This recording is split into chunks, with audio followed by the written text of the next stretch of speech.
नमस्कार दोस्तों। Law of one यानी एक का कानून, या कह लीजिए एक का ज्ञान, या कह लीजिए एक का तरीका। यह उसका 5वां सत्र है जो जनवरी 23 1981 को रिकॉर्ड किया गया था। दोहराया जाता है कि इस किताब में दी गई सभी सूचनाएं और जानकारियां या तो आप जान सकते हैं, मान सकते हैं, या नज़रअंदाज कर सकते हैं, या सिरे से खारिज कर सकते हैं, क्योंकि यह आपकी फ्री विल है जो आपको अनंत रचयिता द्वारा दी गई है। आइए दोस्तों, इसमें आगे बढ़ते हैं। तो इस सत्र की शुरुआत में दोबारा रा कहते हैं, हम रा हैं, हम तुम्हारा अनंत रचयिता के प्रेम और रोशनी में स्वागत करते हैं। अब हम बात करने के लिए तैयार हैं। तो डॉन पहला सवाल करते हैं कि पिछली बार जब हमारी बात हुई थी तो हम बात कर रहे थे कि ये इलाज की प्रक्रिया कैसे की जाती है। ये मेरा सोचना है कि इस काम को करने के लिए पहले अपने आप को पवित्र करना होता है, कुछ तौर तरीकों से और उनका इस्तेमाल करके। और जिस व्यक्ति के लिए काम, या कह लो जो मरीज़ है, उसके दिमाग की सोच में भी इन्हीं तौर तरीकों का इस्तेमाल करके कुछ बदलाव करने की ज़रूरत होती है और कुछ अभ्यासों की ज़रूरत होती है। क्या मैं सही कह रहा हूँ? तो रा कहते हैं, हालांकि तुम जो सोच रहे हो वो सही है, परंतु तुम्हारे शब्दों का चयन ठीक नहीं है। जो इलाज करता है वो तो केवल एक माध्यम मात्र है, जैसे कि यहाँ कारला माध्यम है और हम उसके मुंह से बात कर रहे हैं।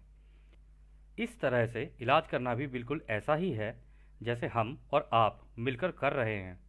इसके लिए जिसका इलाज हो रहा है उसकी सोच भी उस परम रचयिता की सोच की तरफ झुकी होनी चाहिए।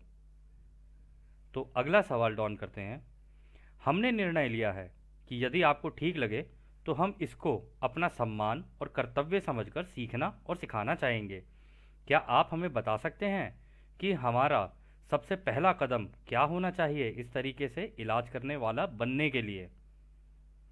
तो रा इसका जवाब देते हैं, इसको करने के 3 चरणों में से पहला चरण है, सबसे पहले दिमाग को सीखना और सिखाना है कि उस अनंत रचयिता की अनंत बुद्धिमानिता को कैसे संपर्क करें। इसके लिए सबसे पहले ध्यान अवस्था में अपने अंदर जाकर शांति को खोजो और देखो। दिमाग एक दरवाजे की तरह खुलना बहुत ज़रूरी है। इसकी चाबी है शांति।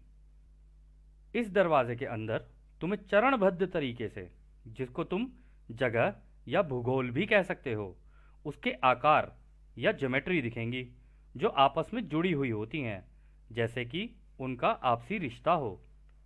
तो दोस्तों, यहाँ पर जो पहली चीज़ रा ने बोली है वो ये बोली है कि इसके लिए एक तो ध्यान अवस्था में जाकर अपने दिमाग को एकदम शांति की अवस्था में लाना होता है। ये सबसे पहली चाबी है इसको करने की, शांति, पीस। और दूसरा उन्होंने ये बोला है कि जब तुम इस शांति के अंदर चले जाओ तो धीरे धीरे धीरे धीरे, उन्होंने कहा ना चरणबद्ध तरीके से, यानी धीरे धीरे आगे चलो और देखते रहो। चाहे कोई भी एक चीज़ हो उसके ऊपर अपना पूरा ध्यान केंद्र कर लो और उसके अंदर घुसते चले जाओ, जाते जाओ जाते जाओ जाते जाओ। तुम्हें उसके अंदर ना अलग अलग आकार, अलग अलग ज्योमेट्रिकल शेप्स दिखनी शुरू हो जाएंगी। जैसे कि अभी हमने पिछले सत्र में देखा कि उन्होंने उसी पिरामिड के अंदर 4 ट्राइंगल थे। तो इसी तरीके से जब भी आप किसी चीज़ के अंदर जाओगे ना, तो उसके अंदर घुसते घुसते घुसते घुसते आपको उसके अंदर की ज्योमेट्री और उसके अंदर का आकार दिखने लग जाएगा। तो आगे रहा कहते हैं, इसमें निपुणता हासिल करने के लिए ये ज़रूरी है कि दिमागी अनुशासन हो और सबसे पहले अपने आप को जाना जाए। जिस घनत्वता में तुम रह रहे हो उसके विभाजनों को समझा जाए। जहाँ पर भी तुम्हें अपने दिमाग में शांति दिखे तो जानबूझकर उसके विपरीत अशांति को भी देखो या ढूंढो। फिर ठीक इसका उल्टा करो। जहाँ अशांति दिखे वहाँ शांति को देखो, जहाँ शांति दिखे वहाँ अशांति को देखो। हर किसी के दिमाग में ये दोनों चीज़ें मौजूद हैं, बस उसे ढूंढना होता है। सबसे पहला अनुशासन अपने दिमाग में ये बनाना होता है कि क्या पसंद है और क्या नापसंद है। अपने ही दिमाग में क्या अच्छा है और क्या बुरा है उसका संतुलन बनाना होता है। अपने ही दिमाग में सब कुछ होता है, इसलिए तुम्हें खुद उस संपूर्णता को खोजना होता है। दूसरा अनुशासन अपने दिमाग में ये बनाना होता है कि इस संपूर्णता को जानकर मानना होता है। एक विभाजित सोच के व्यक्ति के लिए इतना आसान नहीं है कि वो शारीरिक चेतना में रहकर कुछ चुन सके, क्योंकि पहले ही रुकावटें और उलझनों से उसका दिमाग अच्छे से विभाजित होता है। इस इस जानकर मानने की प्रक्रिया को करने से निर्णय लेने आसान हो जाते हैं, क्योंकि विभाजन का भी अच्छे से ज्ञान होता चला जाता है। तीसरा अनुशासन या अभ्यास है सबसे पहले वाले को दोहराना, पर अपने अंदर नहीं, दूसरों के अंदर इसको ढूंढना है जिससे वो मिलता जुलता है।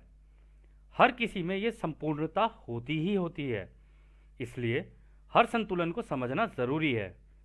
जब भी तुम्हें शांति दिखे तो ये तुम्हारी जिम्मेदारी है कि ये जानो कि इसमें अशांति किधर है, और जब भी अशांति दिखे तो उसमें शांति ढूंढो। हम इसको एक साधारण उदाहरण की तरह इस्तेमाल करते हैं।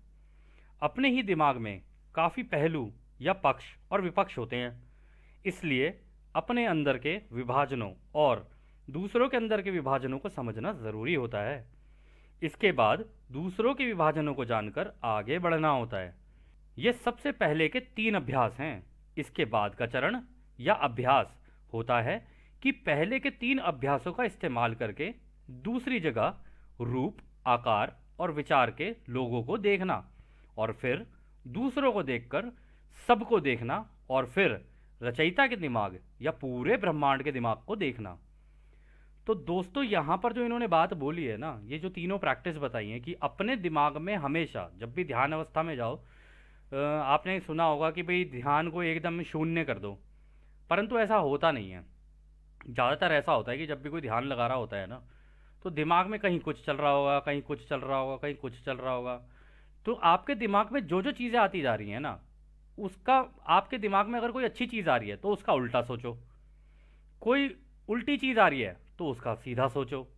तो ऐसे करते करते करते करते होता क्या है कि दिमाग का ना एक संतुलन बनना शुरू होता है, और धीरे धीरे ये अभ्यास करते करते ना एक आम मतलब स्थिति में भी, जैसे आप बाहर निकलोगे, लोगों से मिलोगे और किसी से बात करोगे, किसी से कुछ, तो आपका दिमाग ना खुद ही संतुलन बनाना शुरू कर देता है कि सामने वाला भी मैं ही हूँ, ये जो बोल रहा है इसकी बात जो है, इसकी बात में कहाँ कहाँ विभाजन है, और जो विभाजन है तो उसका उल्टा क्या है। तभी तो आप किसी से बात कर पाओगे ना ढंग से, या सामने वाले को समझ पाओगे। अदरवाइज तो आप ये करते रहोगे कि हाँ भाई जो मुझे पता था बस वो मुझे पता है। पता नहीं करना है, जानना है, मानना नहीं है। यहीं पे वो ये कह रहे हैं कि जब तुम ऐसे ऐसे करते चले जाओगे ना, तो होगा क्या कि धीरे धीरे धीरे धीरे तुम सब लोगों का दिमाग समझना शुरू कर दोगे, और जैसे ही तुम्हें सब लोगों का दिमाग समझना शुरू आने लग जाएगा, तुम्हें धीरे धीरे पता चलेगा कि रचयिता ने कितना बढ़िया संतुलन बना रखा है। कि हाँ, ये जो भी चीज़ें हैं, कि जैसे राह ने कहा कि सारी चीज़ें सोच में बनी हुई है रचयिता की। ये हमको लगता है ये जितनी भी चीज़ें असली हैं, अभी आपको पता चलेगा कि ये चीज़ें क्या है बेसिकली, जो जो भी आपको दिख रहा है पांचों इंद्रियों से। तो वो कह रहे हैं कि यहाँ पे संतुलन ढूंढो, तो तुम्हें समझ में आएगा कि रचयिता का संतुलन क्या है, और तुम भी समझ पाओगे कि रचयिता का दिमाग क्या है, कि वो इतना इंटेलिजेंट, इतना बुद्धिमान कैसे है। तो खैर आगे चलते हैं। तो वो कहते हैं दूसरा हिस्सा इस सीखने सिखाने का ये है कि अपने शरीर को अच्छे से समझना। इसमें अपने दिमाग का इस्तेमाल करके ये जानना होता है कि मेरी भावनाओं और झुकावों की वजह से मेरा शरीर कैसे प्रभावित हो रहा है। अपने शरीर की स्थिरता को पहचानना और उसे जानकर मानना भी ज़रूरी है। ध्यान अवस्था में अपने शारीरिक और रासायनिक हिस्सों को देखना भी इसी का हिस्सा है। तो यहाँ पर राय ये कह रहे हैं कि जब आप ये कर रहे होते हो ना, तो आपको मान लो अगर आपको कोई अच्छी फीलिंग आ रही है तो आपको पता चलेगा ओहो मेरे दिल के अंदर जा रही है ये। जब भी कोई बुरी सी फीलिंग आ रही होगी आपको ऐसा लगता है कि यार दिल में नहीं, ये दिमाग की तरफ जा रही है। और जब डर आ रहा होगा तो आपको पता चलेगा कि आपका पेट है ना, पेट, उसके आसपास आपको एहसास हो रहा है डर का। तो हर चीज़ की, हर भावना का ना आपके शरीर के अंदर, हमारे शरीर के अंदर एक जगह होती है। तो किस जगह पे वो चीज़ चल रही है ना, उसको जानना होता है कि ओ अच्छा, मुझे प्रेम का एहसास हुआ तो दिल में हुआ। ओहो, ये जो सामने चीज़ें चल रही हैं, टीवी पे देख रहे हैं, सारी चीज़ें ये मेरे दिमाग के अंदर चल रही हैं। क्योंकि इससे इवन आपने कभी कभी देखा होगा, टीवी भी देखते देखते कोई अच्छा सीन आ गया प्रेम भरा, तो आहा दिल को बड़ी शांति सी मिलती है।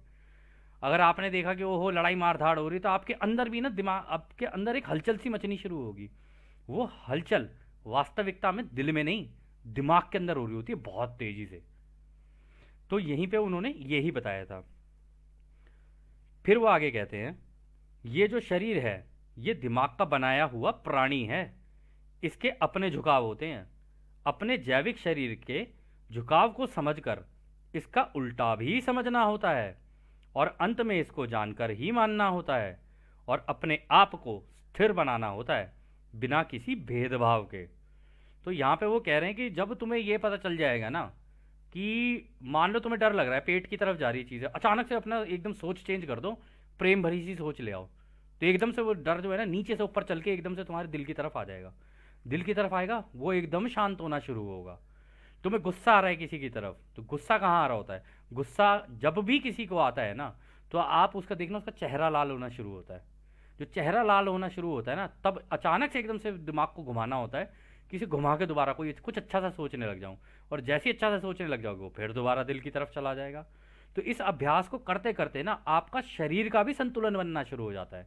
परंतु ये अभ्यास से आता है, और ये किसी बिना किसी भेदभाव के पहले अपने ऊपर करना होता है। फिर जब ये सारी चीज़ें आप अपने ऊपर कर रहे होते हो, तो सामने वाले के अंदर देखना होता है कि अच्छा अभी गुस्सा हो रहा है, ये लाल लाल हो रहा है इसका चेहरा, ओहो इसे डर लग रहा है, ओहो इसकी आंखें फटी चली जा रही हैं। ये सारी की सारी चीज़ें आपको समझ में आ जाएगी कि इसकी आंखों में क्या चल रहा है, इसके चेहरे पे क्या चल रहा है, इसके दिल में क्या चल रहा है, इसके हाथ कैसे चल रहे हैं। एक एक चीज़ आप बड़ी पैनी नज़र से अंदाज़ा भी नहीं, जान जाओगे कि सामने वाला क्या कर रहा है। फिर वो आगे कहते हैं, इन सब को करने के बाद उनको समझना होता है जिनको तुम दूसरा कहते हो। इसका सबसे सरल उदाहरण है कि हर मर्द एक औरत भी होता है, और हर औरत एक मर्द भी होती है। इनके बीच के विभाजन को भी समझना होता है, और इन दोनों के बीच की स्थिरता को जानकर और मानकर आगे बढ़ना होता है। तो दोस्तों, आपको लगा होगा कि यार हर मर्द एक औरत है, हर औरत एक मर्द है, ये क्या कहानी चल रही है, ऐसे कैसे हो सकता है? परंतु जो अच्छे लेवल के ध्यान करता होते हैं ना, उनको ये चीज़ पता चल जाती है कि वो ही अर्धनारेश्वर हैं। मतलब उनके अंदर एक औरत भी है आधी, जो बड़ी सॉफ्ट और बड़ी कोमल सी है, और एक मर्द भी है जो बड़ा मतलब लीडिंग पोजीशन पे रहने वाला, एक डिसीजन मेकिंग करने वाला उस टाइप का होता है। तो अगर आप देखो औरतों को इस तरीके का करते हुए कि हाँ भाई ये लीडरशिप पोजीशन पे जा रही है, तो उस टाइम पर उसका वो लीडरशिप मेल वाला जो पार्ट है ना, मर्द वाला जो पार्ट है वो एक्टिवेट हो गया उसका, तो वो उस तरीके से बिहेव करने लग जाएगी, या उस तरीके से करने लग जाएगी चीज़ें। और कोई मर्द अगर औरतों जैसी हरकतें करने लग जाए, तो आपको ये समझ जाना चाहिए कि हाँ इसका वो पार्ट एक्टिवेट हो गया है। बट यहाँ पे उन्होंने बोला बिना किसी भेदभाव के देखना है इसको, कोई कैसे भी हो सामने, आपको ये पता चल जाएगा कि हर मर्द के अंदर एक औरत भी होती है, एक हर औरत के अंदर एक मर्द भी होता है। तो आगे राह कहते हैं, अगले सत्र में इसके एक तीसरे हिस्से पर बात कर सकते हैं, और इस सत्र को आज के लिए यहीं समाप्त करते हैं। तो दोस्तों, आज के लिए ये 5वां सत्र यहीं समाप्त होता है, और जैसे कि राह हमेशा बोलते हैं कि हम तुम्हें अनंत रचयिता की प्रेम और रोशनी में, उसकी शक्ति में और उसकी शांति में छोड़कर चलते हैं। आद ने हमारे भाइयों, आद ने। धन्यवाद दोस्तों।